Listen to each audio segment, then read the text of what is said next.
Hello friends, आज मैं आपको पढ़ाने जा रही हूँ क्लास 8 का पहला चैप्टर ध्वनि। ध्वनि जिसके रचयिता है सूर्यकांत त्रिपाठी निराला। ध्वनि का मतलब आप सभी जानते हो। ध्वनि का मतलब क्या है? आवाज। इस कविता को शुरू करने से पहले मैं आपको बताना चाहती हूँ कवि इस कविता में क्या बताना चाह रहा है। कवि ने इस कविता में प्रकृति के प्रति अपनी मानवीय संवेदना व्यक्त की है।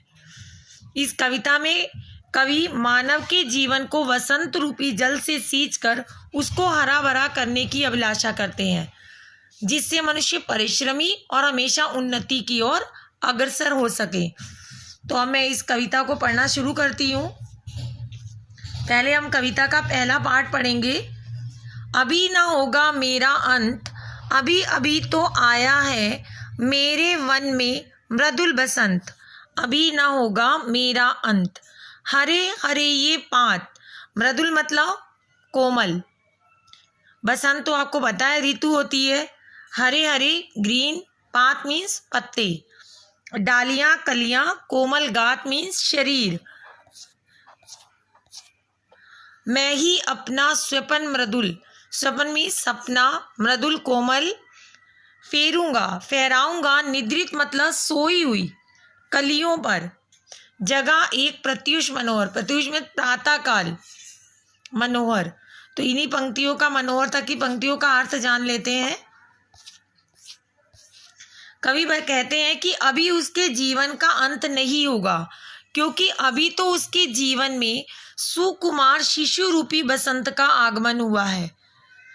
जिस प्रकार बसंत ऋतु के आने से चारों ओर डालियां कलियां फल फूलों से लद जाती हैं और लदी हुई कैसी लगती हैं? सुंदर।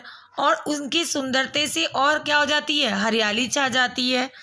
वैसे ही उसके जीवन में अभी अभी सुकुमार बसंत ऋतु का आगमन हुआ है, आई है।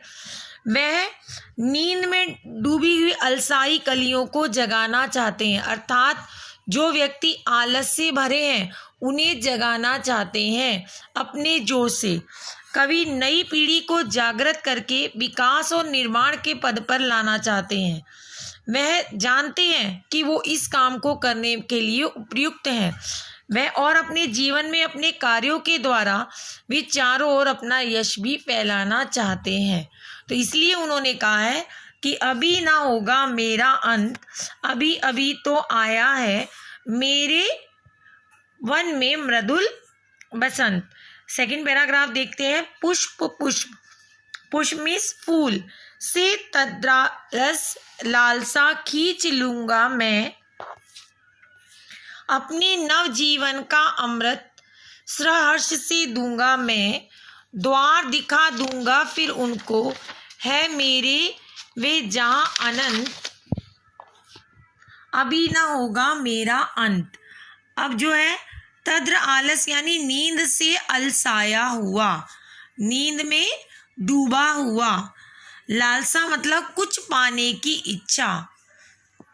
जो फूल नींद में डूबे हुए हैं, जो सोए हुए हैं, उन्हीं को माध्यम बना के कवि क्या बताना चाहता है? कवि कहता है कि वह फूलों की आंखों से आलस और निद्रा को हटाकर उन्हें चुस्त और जागरूक करना चाहता है, अर्थात वह अपने जीवन में जागृति, प्रेरणा और उत्साह का संचार करके एक नवीन शक्ति के साथ अपने कार्यों की ओर बढ़कर सफलता प्राप्त करना चाहता है।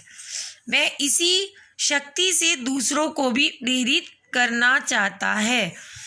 तभी उसने कहा है कि अभी उसके जीवन का अंत नहीं हुआ, अर्थात वह अपने कर्तव्य से विमुख होकर अपने जीवन का अंत नहीं होने देना चाहता। वह अपने साथ शक्ति और प्रेरणा के द्वारा बसंत की भांति चारों ओर लोगों में उत्साह का संचार करना चाहता है। जाहिर है आप लोगों को इसका अर्थ समझ आ गया होगा। अगर आपको ये मेरी वीडियो पसंद आई हो तो प्लीज़ मुझे लाइक और सब्सक्राइब ज़रूर करें, और अगर कोई कमी रह गई हो या कोई आपको प्रॉब्लम आ रही हो तो कमेंट बॉक्स में लिखकर ज़रूर मुझे बताएं।